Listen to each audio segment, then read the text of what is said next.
Today we're talking everything from Widow's Bay, episode 10, the finale. We got multiple plot twists in here. We're going to give you our theories for season 2 and review all of season 1. All that and more on our own episode of Unbinged starting now. Welcome into Unbinged, the podcast for the shows, movies, and news you'd love to binge. I'm Alfredo Brown, joined as always, I got Jagger, Matt Kopfhamer, and Sam Holt. We're talking everything from this latest episode of Widow's Bay, but first, the spoiler warning. We're about to spoil Widow's Bay, the whole season 1. Guys, I think the biggest plot twist that we need to talk about first is that Jag read the show sheet and knew he needed to give the spoiler warning today. Round of applause. That's growth. Round Personal of applause, growth. everybody. So proud. tiny golf clap.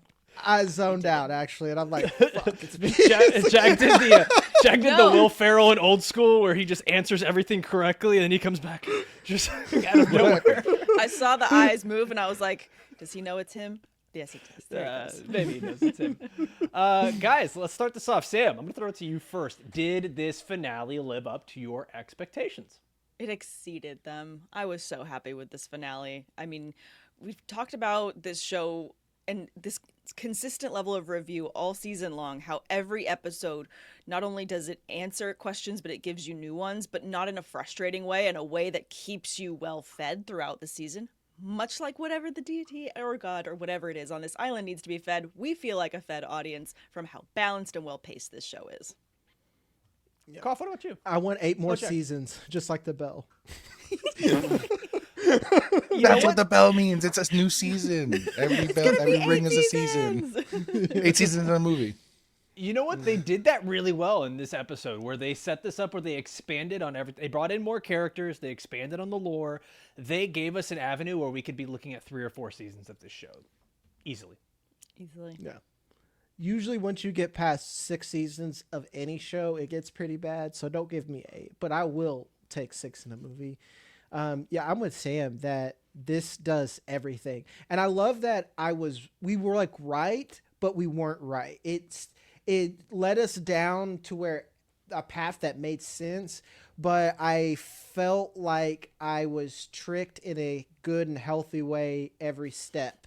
And I love that. That's like where the whole time we're like, the son's going to be a descendant, but I didn't know that we're going to take, a turn through Ruth's uterus to get there. Yeah, that reveal was so well Ruth's uterus. done. Well paced. Not a phrase I thought I was going to hear on today's episode.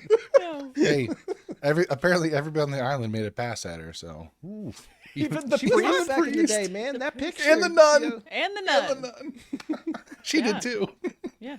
But talking about the pace, I love how they not just exceed expectations, but subvert expectations. Because the entire time that Tom is in the house with Ruth, I'm waiting for that Hansel and Gretel turn where she turns into the Wicked Witch and tries to eat him or some crazy shit. Like when she is on the treadmill and she's like, "Oh, I did 2 miles," and then she bounds up the stairs like a 16-year-old. I was like, "Holy shit! Okay, that's weird.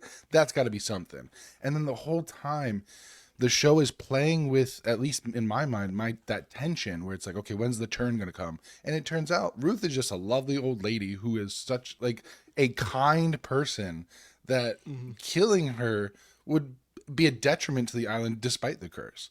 So it's one of those things that has been so well done throughout the season where you think it's going to go one way and they give you something that's slightly adjacent but still just as good.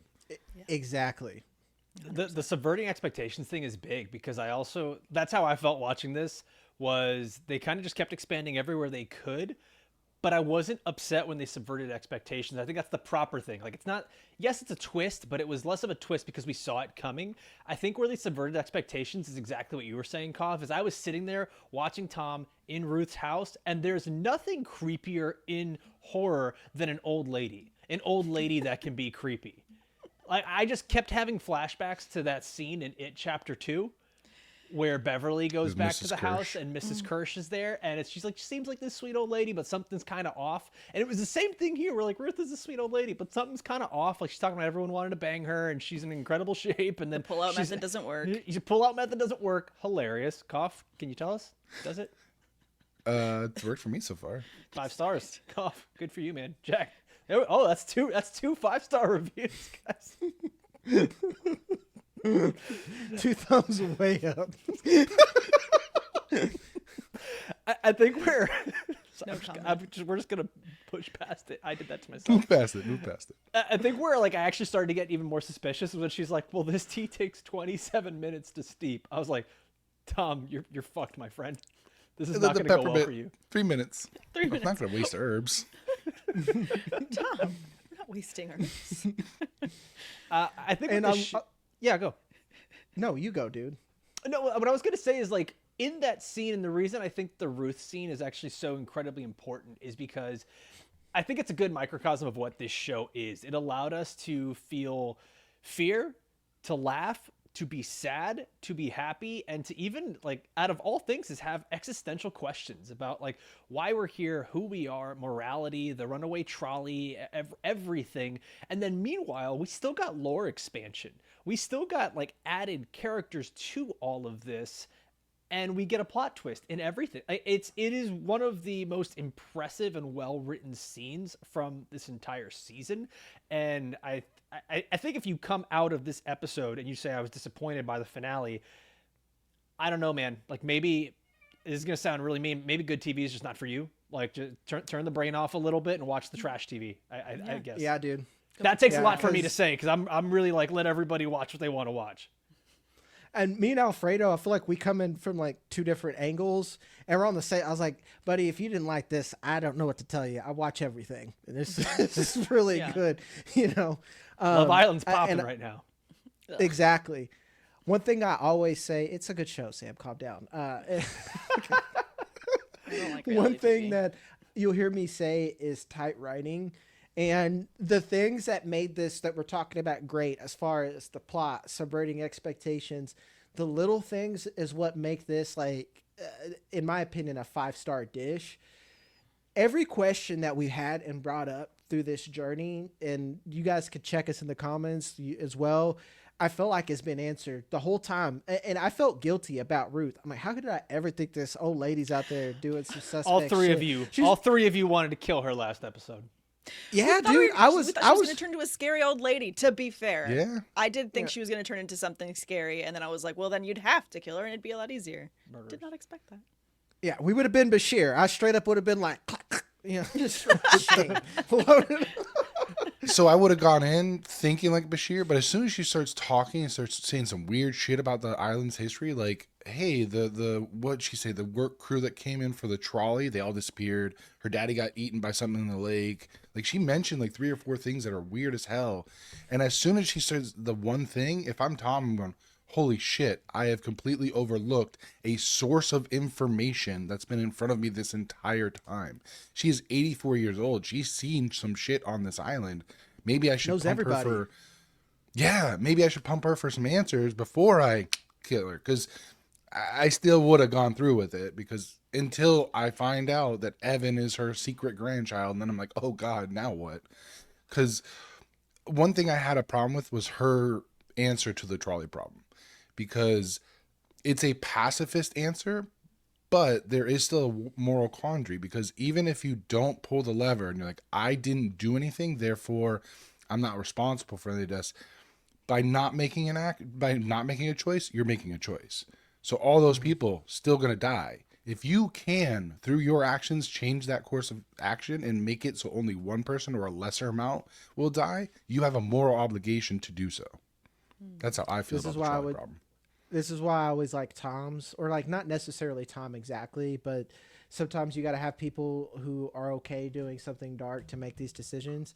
But I want to go back to one thing I want to say that I really liked. I like that they answered the question of what Ruth does all the fucking time. Because like we were literally like, what she can't stay at work, and like turns out she is quite literally doing the Lord's work every She's day. just going around the town and helping everybody. That's old people, man. Like they stay so impossibly busy. It's incredible. That's how like they that. stay healthy. They have to keep moving. Good on you. That's guys. why she reminded me so much of my grandmother then on multiple levels, because it was so shocking when my grandmother passed, because I was just like, she was busy all the time. Like she would have hopped upstairs just like that, you know, and all it takes is pneumonia. So like they made me love Ruth just like that. And I'm like glad that they didn't kill her. Like there's nothing that scares me more, like we said, than old ladies, man, in movies. I It's felt old ladies and creepy children. Those are the two creepy bugaboos. children. 2 bugaboos. Yes. I think that I lost my train of thought. Sam asked me a question. about my Sarah's dog. I'm asking paranoid. Jag in the private chat, is your dog chewing something behind you? And Jag's just like, looked let like me he finish was- this important Sorry. thought. He is chewing a bone I give him specifically for podcasts, so he'll be busy. I don't even remember what I was saying, so I'll kick it back. No, you're good. Actually, I want to stick with the Ruth thing and what we got here is because I think some of the best things that this show has done is when they take the story and they make it expand beyond Tom. And when it went from Tom to Tom and Wick, from Tom and Wick to Tom, Wick, and oh my God, Patricia. Patricia. Right? And then it like you start to rope in a few other people, and now we got Jerry, we've got Dale, we've got Bashir, we've got everybody involved. That this story is rich with a lot of different character arcs that we can have. The one that I think we all kind of saw coming is the Evan thing. We saw it, but we didn't, right? Like, it's got to be Evan. That makes the most sense for the writing. And then it happens anyways after the pump fake, and they get us. We're like, you son of a bitch, next time. Did you like that they still did that? Did you like that? Yes. And Jack, I'll throw it to you because you were the last one just talking. Did you like that they made Evan now sort of the, I don't want to call him the MacGuffin, but he kind of is going to be for season 2. I hope it comes with character development because let's put it this way, in a vacuum, I love it. I just don't want Evan to get any more attention that he already has because he is the only character that I just fucking despise. And not even for, like, he feels like an antagonist. And I know he's Didn't a kid. you like him before? And you this has been going up and No. down a little bit. Or am I wrong? No, I think No, Jagger I always did hated start to like him. I Okay. started to like him. But I need some more. I'm not, you know how I work, Alfred. I'm quick to hate, slow to love. Yep, You know, yep. I need him I'm to the get opposite. That's why we work so well. Before we move past Ruth, there was one detail that I wanted to see if anybody else noticed. When Tom's looking at the script, it's like she gets the 10 milligrams of the opioid and discontinued the diazepam, which is an anxiety medication. Did you notice what the date was at the bottom of that script? No, No. but 2012. 2012. So so she's been off another it. either that maybe, or is this another clue that the time on this island is all fucking weird and it's like a time warp? I'm off on the time warp. That's dog. that's I just yeah, don't that's a think- thread I don't think we should even pull at. Like I don't think that's yeah. there. I just- Script from 2012 in an archive. She's just been on the same medicine for a long time. I think like old people just be on the same medicine. for a Well, long was it an archive or is just her current medical records? Because I thought he just pulled her current medical records, hoping to see if she was already dying to assuage his own guilt. The fact that it was physical tells me that it was archive because almost everything's been digitized from a record standpoint now. Okay, fair enough. I just thought it was weird that a script that's supposedly 13 years old or 14 years old popping up. That's a cough detail. I mean, listen, hey, yeah, it's a cough detail, man. You shoot or shoot. I like that you're setting up in your perch and getting your sniper rifle ready. Like, hey, man, it could be something. The other thing actually for Ruth is maybe it's a throwaway line. She mentions that her husband got bit by an animal and then became that animal. yes, The fuck that's are the we other weird talking thing. about? Yes, No, there's that's so many werewolf of those shit. stories. Werewolf shit happens. that's so- That's what I'm saying. As soon as she starts saying that weird shit, you stop as Tom and go, "Okay, what do you know?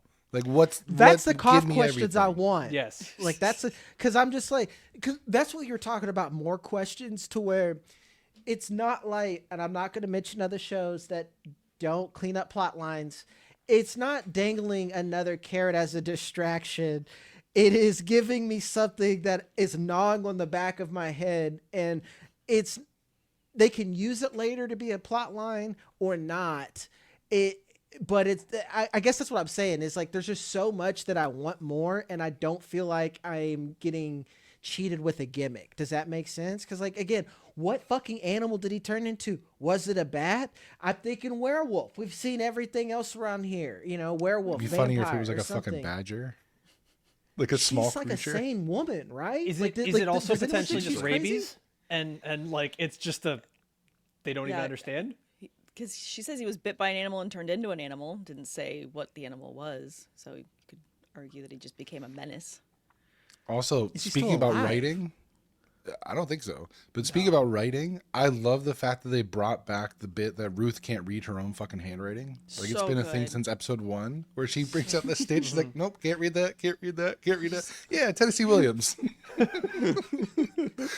And that's the quote. You're welcome. I did pause it to read that, but there was a lot of things in this. I mean, talking about cough details that I went back and I had to go back and pause or went online to find a screenshot. But bringing up he was bit by an animal and turned into an animal. There was a sign there in the bunker that had to do with bites and how to treat them. Human and bites. Human bite being the last one. But the fact that a snake bite is a different way to treat it than an animal bite, and then an animal bite and a human bite, they treat the same. There's just so many little details that, as you read it, I think are pretty hilarious. Well, snake bite, you got to treat differently because it might be venomous. Yeah, but then animal bite and human bite are the exact same thing. I don't know. I found them so funny the way that they're done. Let us know in the comments. Who have you been bitten by? How was it treated? Let us know. Guys, Charlie we're going bit to keep my finger. we're going to keep talking about this. Great reference, Cough. We're going to keep talking about this. Before we do, I gotta ask everyone in the audience for just some help, some love, real quick. If you're listening over on Apple Podcasts right now, we need your help with a 5-star review, please.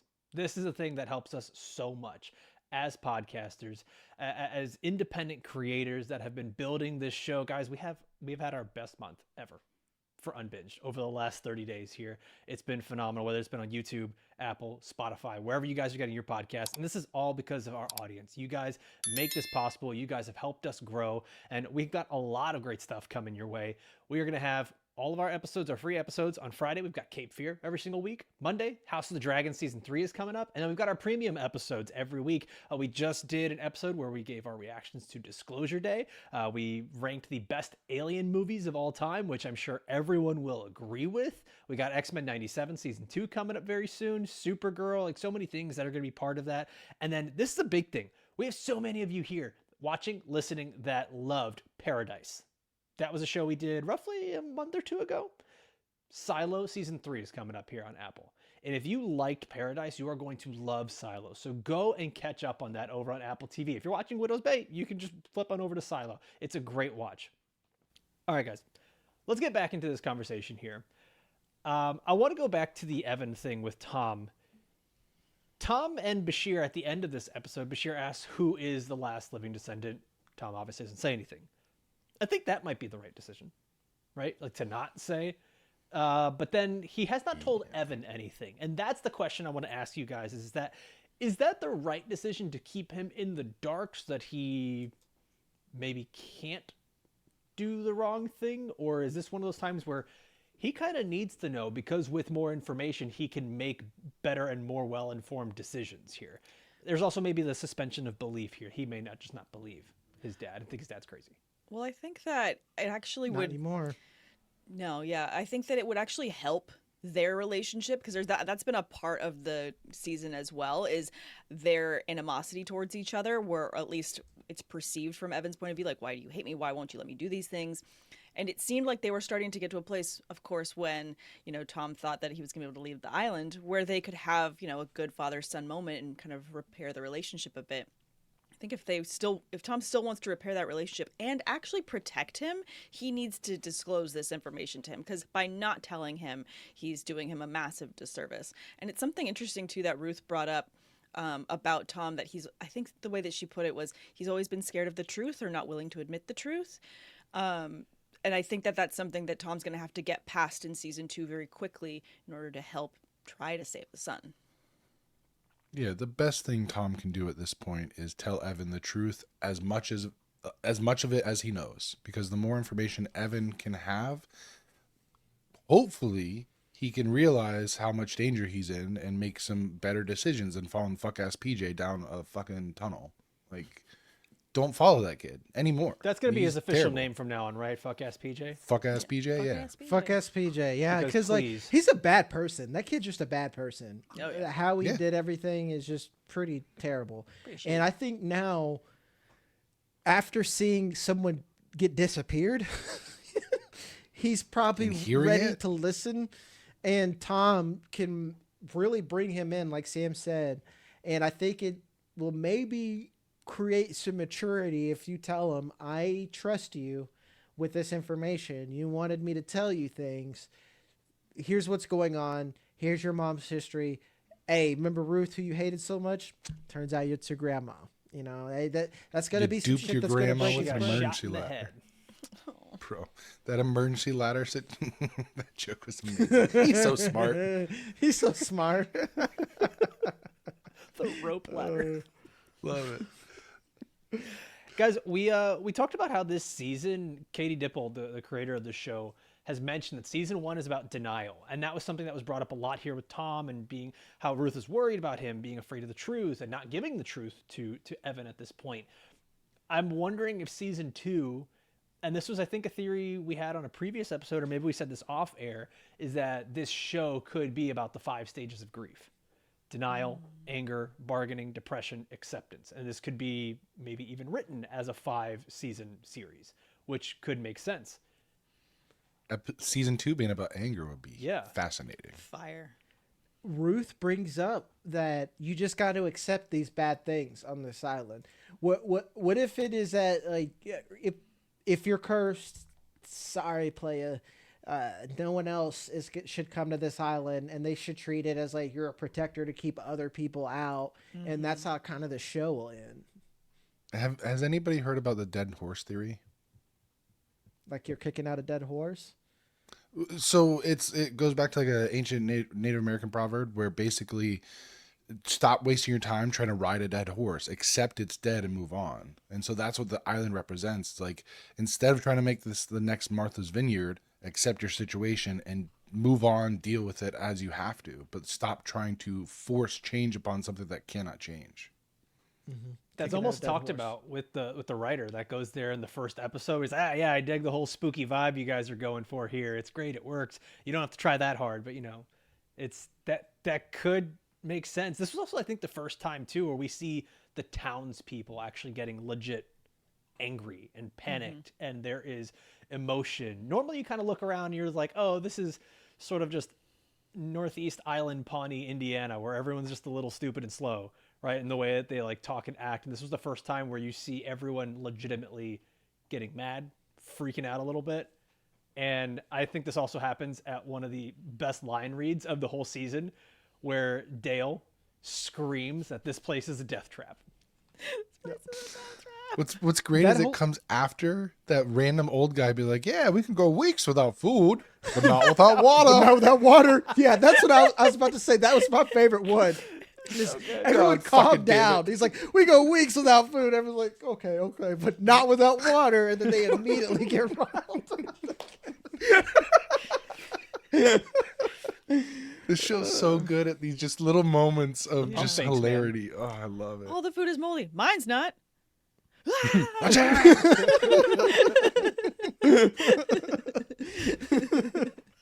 So good. I love that this was Dale who gets to watch this video of like like the Captain Poor sweet America like school education. Like, Several. so you're a sacrifice. Like, it was kind of perfect that he's the one to do it, because I think they could have easily made this Wick or Patricia or someone else who kind of Rosemary. already Rosemary, right? She would not have given a fuck. And that's the thing, is like, I think you kind of had to introduce someone new here that is just so mortified by the situation, that has almost no prior knowledge to it, because I think it adds and expands to the world that we're playing in as an audience. So it's interesting, And I- Rhys. We all expected Ruth to be the big bad of the season and be like the one, especially after last episode, being like, okay, she's controlling shit. That's why she's not at the shelter. Like, there's so many weird things going on. But clearly, we now have video evidence on this island that there was a certain section that was in charge of keeping the curse in line, if you will, and fulfilling this covenant. So now my question is there still that little secret society subsection that is still Fuck ass controlling PJ. things, or trying to? Or possibly, maybe his parent, or has this been something That where was it fell off? sociopathic and intentional. It possibly. It definitely could have been. Fuck So the ass other PJ. question is, if there is not that secret society, if it fell off and that's where all this bad shit's been happening ever, since, is it going to be up to Tom or Bashir and Wick to like restart that secret society and start offering sacrifices? Because clearly people can't leave, so you need to do something. And it's you have two options. You need to find whatever entities in the island, because let's actually take a step back to what Dale watched. We need to see that entire fucking video, because we only saw the beginning and the end, where it's just like, like, don't comfort him. It likes the taste. Remarkable marketing by Apple if they would just drop that whole video after this week. Drop that whole video and let people watch it on socials. So I don't know if you noticed, there were several different reels he had to play. Like there was the for them, which is the sacrifice, and then for us, which is like the people doing the sacrificing. But there was like multiple reels per each one. So I'm just in my head, I was picturing him with that face, that slack-jawed face, watching as he's changing the reel for the next video to keep it's going. Like, reel change, focus locked in. Did anyone else notice the discussion about how the fear makes the sacrifices taste better? That it's important that they're scared. Like we got like an It situation, a Pennywise situation going on here. Mm-hmm. Yep. Yeah. So this feels very Midsummery, right? This feels very Midsummer, where you have a whole secret society that's built around these sacrifices each year or season. Yeah. Their fear is necessary. They say it likes the taste. You just spoiled that movie for Alfredo. Oh, my bad. Oh, I'm pretty like familiar. 6 years old. Okay. Yeah, it's true. But I do think that this goes back to we were almost talking pre-show. It's like, let's say that we do get to season 5 where we reach the acceptance stage. What does this look like? Because statistically, you got 8 people on that island that just fucking suck. Let's start with number 1, fuck ass PJ. 2, Patricia's bully. That boom, we just got 6 more right there. That was 5 minutes. I feel no guilt or shame whatsoever. 100%. Or you do you Patricia's bully system. got another friend that sucks. That's got to be 3 right then. Easy. We're down to 4. Yeah. Or does it have to be residents of the island? Ooh, do you start doing something where you're... Is that why this is the most literal white tourist enslavement thing I will ever say in my life. Do you start just importing people from other places that are super shitty? Well, like pedophiles and shit from America. You just... How do you advertise that, though? Come to the new Martha's Vineyard. I mean, also, you might get eaten. It could be a work release program from prison. So many people went to Jurassic World after knowing that people got killed at Jurassic Park. See? Sam's Good it. point. I would go. Sam's like spooky That's island because people. dinosaurs. Yeah. I have a question. It's the whitest thing about you, Sam. I know. It's fine. I've We're all accepted it. discovering our whiteness today. Not me, play it. I have a question though, and I want to know what you guys think about this, because we obviously have the knowing that we need the bell tolls 8 times. Yep. Needs 8 more souls. Kopf did the research. Episode 2, we got the bell tolling 9 times. So we know that originally for this season 1, the island asked for 9 people. Hasn't gotten 9 people yet. And then in that video, it says, let's pray for a long and peaceful slumber of the island. Are they asking for souls based on how many years the island will then stay asleep? And I'm asking that because there's a lot of time gaps that feel kind of awkward between events that have happened in the town's history. From like So the it's cannibalism Pennywise, from, but different. that's what I'm trying Less to figure rules, out. maybe? Like maybe less rules, or maybe it's very specific because it's just asking for things intermittently, and that's why you get things like the trolley incident when we lost all of these people, or why we got the cannibal thing that happened at the church, or why just the boogeyman came, and I forgot how many of the girls that he killed, but there was always very specific numbers of these different people that died, and then time gaps where nothing happened. So is it a soul for a year of sleep? I'm just curious. And I wonder I too, how wonder. much does it matter the age of these people, right? Because if That's- you have is if it you a have mass 8 people, situation? yeah, like do you have 8 people sitting in hospice that are probably going to die within the next year, and it's like, hey, the greater good, what's up? Yeah. Or does this entity want the young, vivacious 20-year-olds down there because it tastes better, right? Like, Or like me and Kopf got more mass than like Sam, where like Sam, it's like as a literal snack. Well, I mean, Yeah, the that guy monster's taking a we week did see off. the guy that got eaten was a little hefty. He was a little hefty boy. Yeah. And that only Still counted for demands 1. So I don't know if it's a mass situation, but I do like your thought process, Sam, about maybe it is the number of years it'll sleep depending on how many it requests. That's an answer that we need to have at a later time, hopefully, because the more we go, the more we need to learn about this entity. Unless they want to keep it shrouded in mystery the entire time and just do kind of like a lost situation, which I hope they don't. Um, I, there's so many possibilities they can go with this thing. I also want to bring that up because we know we're going to get a season 2. And we know that as of right now, the island is calm. Is it because it's fed and it's only going to live off that one soul for a year? And then we pick up season 2 a year from now? Or do we pick up season 2 in a month because that's how long the soul allowed the island to sleep? So that's kind of where I'm curious is how it leads into season 2, knowing that it's still requested more and the characters aren't fully aware of that. We're aware, so what point are we picking up season 2 is my question. Great question. I'd hope it's also. I think that makes the immediately most after. sense what you said. The One year. Well, I don't know because it did mention in the video this episode, and then also previously when we got our history episode with Richard Warren, talking about how the covenant has to be fulfilled fully. Mm-hmm. And so if this entity is requesting 9 souls, how long before shit starts to go bad again? Like we saw the storm evaporate after he gets the 1, but they're not in the clear yet because it's still requesting 8 souls. So how long of a buffer does that 1 soul give them before shit starts to go bad again? And you have to keep doing the sacrificing. I have a question. The bell rang 8 times. Who's ringing that bell? Well, also the bell was tied up by the priest. Yeah, so it's the island itself that's making the bell ring. It's a magic bell. Do you believe in magic? I mean, yeah. In a young girl's heart. Jam out. And also, we don't know if it might not even be a physical bell. It might just be if you hear the bell, you're attached to the curse. So it might be a fucking like. That's fucking nuts. If everyone's like, "Oh, that's the bell ringing. We have a bell." Nope. Well, remember, you come and visit, and you're like, "What bell?" But that's we what I'm don't saying. have a church bell anywhere. Because it was the priest that heard it. I need to go back and rewatch episode 2 again. But the priest heard it, but did the kids hear it when he came out of the woods? That's what I'm saying. Is like, is this an actual physical bell that everyone can hear? Or is this very specific people that are touched by the fucking curse? That's a cough question I want answered. I agree. We have to rewatch this season. This feels like a good time. I already started rewatching. Yeah, this is a very rewatchable show. I think I'm gonna do the same thing. Good. Yeah. This feels like a good time to jump into some theories, though.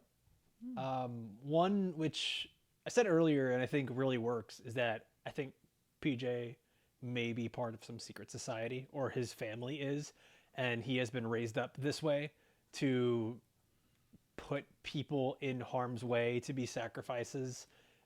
There's just too many things happening one right after the other where he is constantly putting Evan in danger and other people in danger, where I don't think it's just a throwaway thing that he's just some boys will be boys. Yeah. Both I could actually be true. hope He could he's be in a both society. a shitty kid and part of a secret society. That's what I'm saying. Because if he's not part of a secret society, he's just a bad person. He's just like another problem that you have. You know? I think it's more so because like this show doesn't waste plot points. You know, it does there's nothing where we go like, oh well, that was kind of a throwaway. Why did they do that this whole time, or why did this character have these motivations? Very Edgar Wright. Yeah. In the flashback where we go and see, you know, Mary Warren, and she has this panic and walks in on this town hall meeting or this group meeting. Curious what that meeting is about. Could that meeting have been about the next sacrifice or offering to be made? And I think that's key in the language in the video too. So you're an offering. That's something that the society, that the town has decided on. Whether you've I love the list of reasons why you're chosen to be an offering.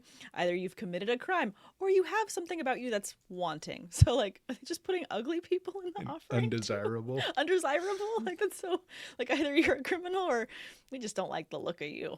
Anyways, I just feel like that's an interesting flashback and how you just said, Alfredo, there's no throwaway anything in this whole show. If all of these little moments are little windows to things that are important about whatever society, whatever group they are, is Rosemary a leader of this group because she's always just in the background and knows all the gossip of everyone in the town? That'd be Like, amazing. Speaking of I Rosemary, think she's an wait, op a little bit. a little She's bit, right? She Is had she her just qualms. way calm? Motherfucker, Wait, you see before we someone move- cutting up. No, let me Let him say. finish. You see someone cutting up animals, and you are just letting that shit happen and put it on her head. She had qualms, That's but didn't say nothing. Patricia said to be positive, so she was trying. You said be positive. Maybe she's just a good friend that makes poor was she decisions. smoking weed episode 1 when they come in their office, or was that a cigarette? Maybe. Might have been a cigarette. Seemed like a cigarette, weed. but it might have been weed. Okay. But 'Cause speaking that of would change Rosemary, a lot of perspective. yeah, speaking of Rosemary, remember last episode with the genealogy? The joke was dead baby, lesbian. What if the dead babies were part of the sacrifice? Maybe. What if that's why there's so many dead babies in this fucking island history? That goes in Alfredo's theory. Maybe it likes the babies the best. Oh my god! And then it, Bashir's I like baby. saying that. Oh no! Oh, no, not no. Bashir's Yeah. baby. Well, I this is actually- gonna be bad. I think there's a lot of ways this show can go. And I think we're going to keep seeing more flashbacks, and I think different eras, almost kind of like the way that Welcome to Derry has done this for Pennywise. I do wonder, could there be other people not on the island that know about this?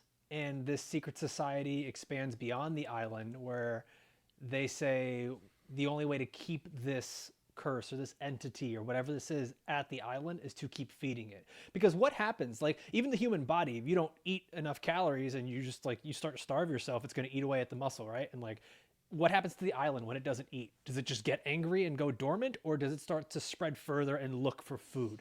So maybe there are people on the mainland that know this could be a possibility, and they're like, nah, we need to keep sacrificing these idiots that live here.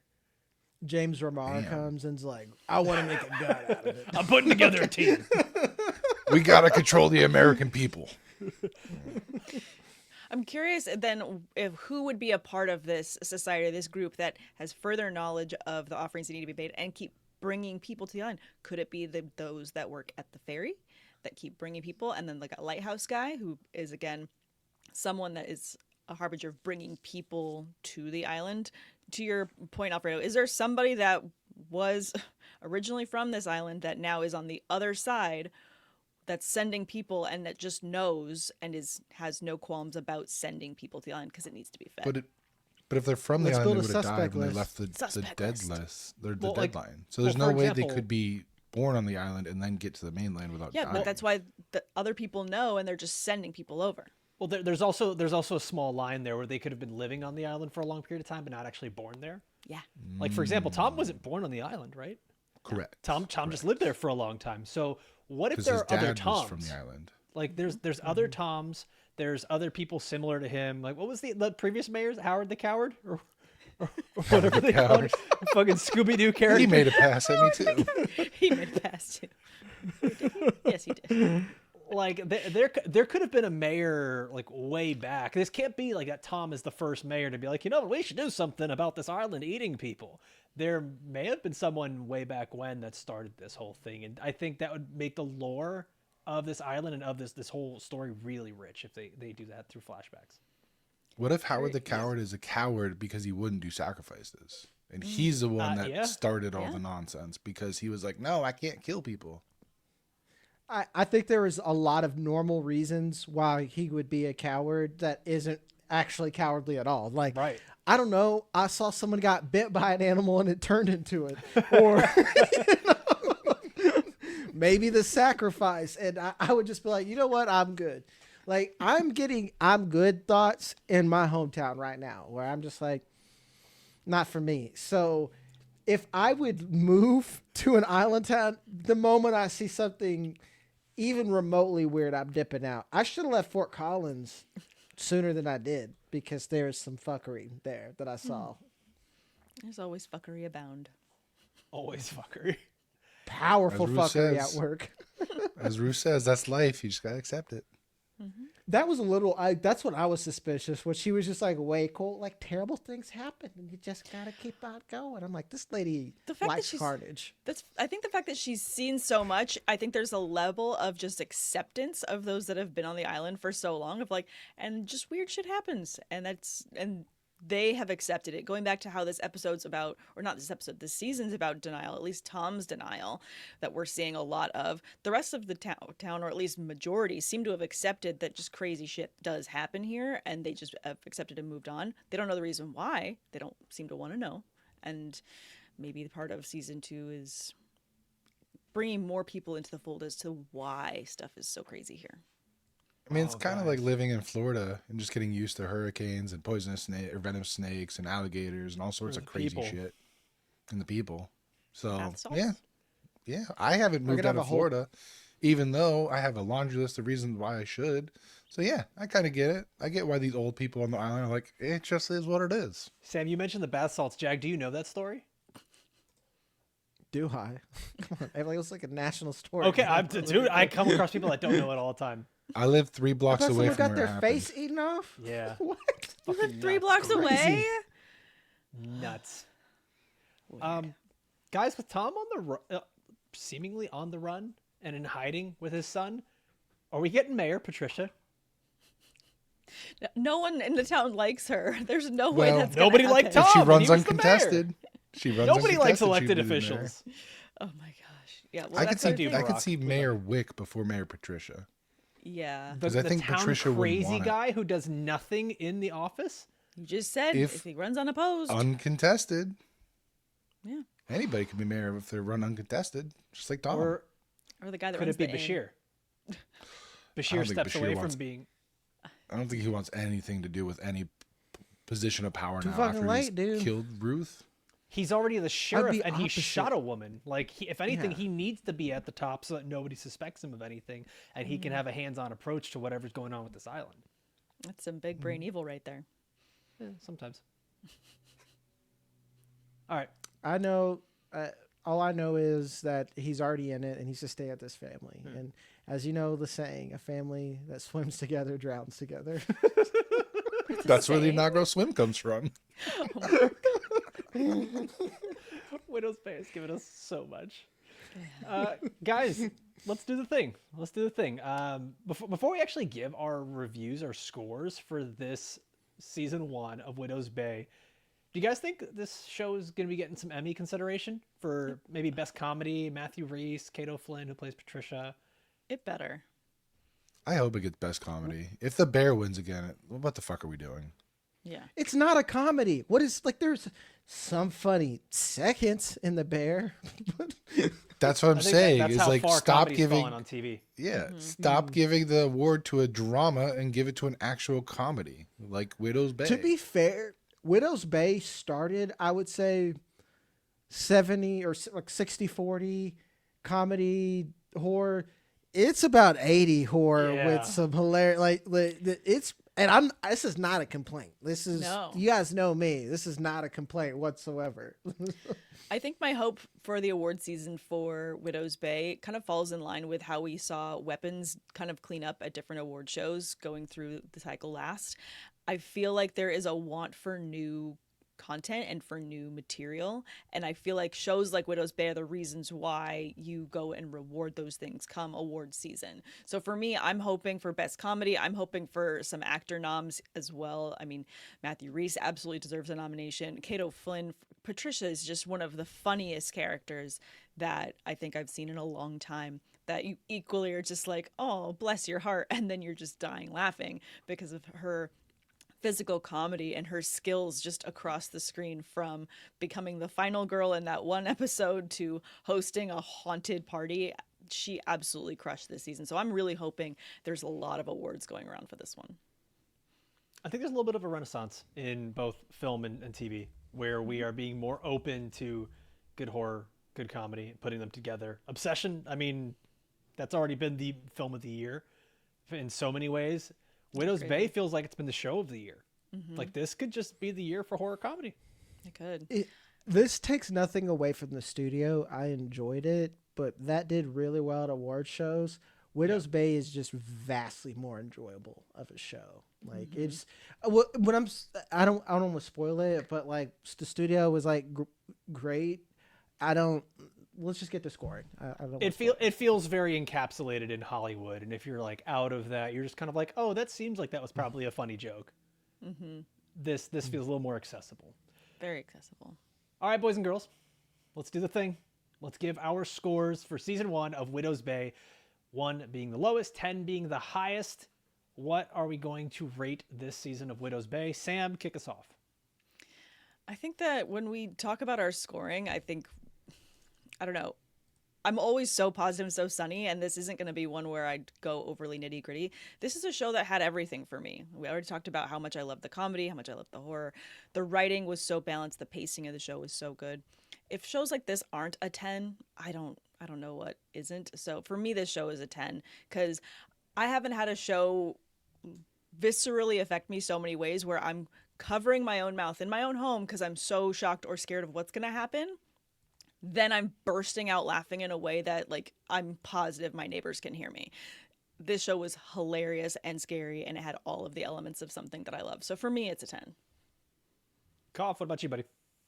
Also, yeah, 10 for all the same reasons. It was like you mentioned. I think this is the show of the year so far, and I'm going to be able to rewatch it not just once but several times, pick up more things through those rewatches, and enjoy every fucking second of it because it gives the rewatchability of something like Parks and Rec with the tension, with the dread, with the horror, and just the pacing of this season has been so incredible. And every time I think they're going to do one thing, they do something slightly different that I didn't quite anticipate, but just fits so well with what they're building. And yeah, 10, perfect score. This is the same tier as Agatha all along. So there you go. You know what? I was going to ask you. I was going to ask if it's up there. With I know. I anticipated. Let's make that a premium episode where we just go back and we adjust some of those scores because I'm not. I have to stay in at a 10. You baby. don't have to. Someone else on the show has a lot of questions to answer. It's like I stand by everyone. Not, maybe. You guys know I like stuff the way I like it. All right, Jag. Don't blame me for how my brain works. That's God. Okay. 10. It's not really a shocker here. It's a shocker that I give a 10, but like this is the perfect show so far. So I feel like this was cooked to perfection for Jag. Like this is whoever was sitting in the writer's room putting it together. They were like, "What's that guy gonna like?" And this was constructed in a lab for you, dude. This is absolutely your show. Jag, I have a question for you. Because when you talk about characters that you don't like you talked about Evan, how you didn't like him different parts of this season. I always wonder about your rating as we come to the end of something like this. When you've said multiple times that you don't like a character, do you sometimes enjoy them creating characters you don't like? Does that like keep you interested? Because if it was all like too perfect, you'd be like, well, this is kind of annoying. yes, it's the wrestling thing where you need a good heel. You need someone that you is good at hating. Another show that we're watching that I have a problem with is Cape Fear. I don't like that show because the protagonists are so unlikable. Like I think that's a case where it has what anime you call an MC problem, a main character problem. Like I just don't like them, and they're trying to make them the hero or tragic or relatable in any way, and I don't feel that. That's an example where I feel like that's misplaced character hate. Does that make sense? I think it does. Even after seeing Patrick Wilson do those power cleans, you're still out? Damn. I think Helped, but didn't CrossFit hurt. is fucking... It's too much. No, I'm just curious because I know that 5 stars on Apple Podcast, please. I know a lot of people question our ratings when they come out, and it's like why when we are saying certain things during the season, why do we give the rating that we do? So I just, for me, think that helps me understand how you rate better. What logic? And that's why I There's said no that I logic need- with scores. Come on. For mine, there is. Like, if that's why I said 2 with Evan, I Kidding. need development. So, you know. Yes. I think the main thing that a show like this is supposed to do, or that really any piece of art is supposed to do, is make you feel. And I don't want this to be too overarching of a statement, but when a show or movie can make you feel, it's going to take precedence over any other shows you might be watching, and you're going to give that more value. It just intrinsically, I mean, it is Kopf. Like, yeah, you can have things where you're going to be like, this has turned my brain off, and kind of just like enjoy. But when something like this happens, you kind of have to take a step back and recognize, like, what is it making you feel? Why is it making you feel this? And the fact that it has this broad range of spectrum where I can actually be scared one episode, laugh within the same episode, sad within the same episode, ask questions about morality, and just enjoy, and then have the rewatchability of it where I'm like, fuck yeah, I want to feel all of that again. To me, this is a perfect 10 of an episode, and we all loved A Night of the Seven Kingdoms. This is not taking away from that. I think Widow's Bay right now is the show of the year, and it's the best thing we've gotten in 2026. The thing that makes those two, the thing that ties those two together is how surprisingly good both were. I think we were surprised at the quality of both projects, and I think that's what's given them a little boost, at least for me. Widow's Bay, I'm not surprised. Night of the Seven Kingdoms, I was like, this is going to be ass. Like, that's how I went in. Dude, I said that in the chat the other day in our group chat, that like these two best shows, the biggest thing is that they've been surprising, and Vig's like, I don't know. I don't think that people were surprised that Night of the Seven Kingdoms was good. And I'm just like, who was expecting Vig, what planet have you been on, dude? Like that's love you, Vig. You wrong. But I was going to turn it back to you, Alfredo, that as this was a good show for me, I think this is a perfect horror for you, because some of the things that I really enjoy, this is packaged in a way that is palatable for you. Whereas Midsummer, you're watching people just yeet themselves off a cliff, no context, nothing. It just happens. This is like, okay, here's horrible sacrifice, but hey, is a I love joke. how Jag just like, gave me a horror kids meal. Yes, it kind of is, it is. dude. It's a perfect Happy Meal for you. Here's some horror chicky nuggies. Enjoy.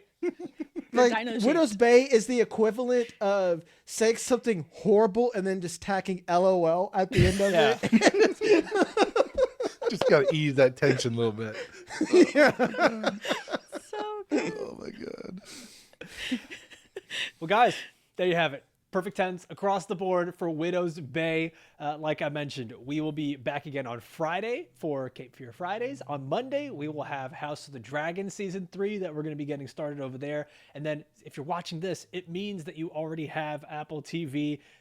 Start catching up on Silo right now. It is a phenomenal show. Season 3 coming out soon. I'm doing my rewatch now. Be sure to join us for that when that comes out in a few weeks. As always, I want to thank everybody for watching or listening all the way through. For myself, for Jag, for Sam, for Kopf. We'll see you next time. Adios.